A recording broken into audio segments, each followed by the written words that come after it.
دینا چاہتا ہوں آپ کو کہ اس طرح اگر ایک ملک کا جب قانون ہی نہیں رہے گا، جب بنیادی حقوق عوام کے نہیں رہیں گے، جب آئین کی اوپن وائلیشنز ہوں گی، 90 دن کا آئین سٹیٹ کرتا ہے بلیک اینڈ وائٹ، الیکشنز 90 دن کے آگے نہیں جا سکتے، 90 دن کے بعد یہ کیئر ٹیکر نہیں رہ سکتی۔ پہلے تو شرم کی بات ہے کہ اس بددیانتدار الیکشن کمیشن جو چیف الیکشن کمیشنر ہے، اور انشاءاللہ اس کے اوپر آرٹیکل 6 لگنا چاہیے، وہ چیف الیکشن کمشنر نے جس طرح کی 2 کیئر ٹیکر گورنمنٹ بنائی ہے، کیئر ٹیکر کا مطلب ہوتا ہے نیوٹرل کیئر ٹیکر۔ یہ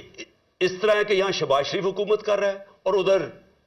فضل الرحمان حکومت کر رہا ہے پختونخوا کی، سارے اپنے لوگ بٹھا کے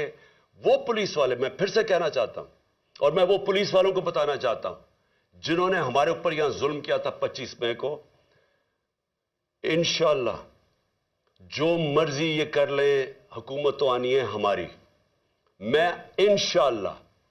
اپنے اللہ کے سامنے یہ کہتا ہوں کہ اس باری پہلے تو آپ نے قانون توڑ کے بچ گئے، پہلے تو آپ نے غیر قانونی چیزیں کی اور ہمارے فنڈامنٹل رائٹس کی زیادتی کر کے، ظلم کر کے بچ گئے۔ اس باری آپ نہیں بچیں گے، یہ میرا آپ سے وعدہ ہے۔ میں زندہ رہا، میں انشاءاللہ انشور کروں گا کہ اس ملک میں جو ظالم ہے، جو بے قصور لوگوں پہ، جو جمہوریت کے اوپر اٹیک کرتا ہے، انشاءاللہ آپ کو ہم قانون کے کٹارے میں کھڑا کریں گے۔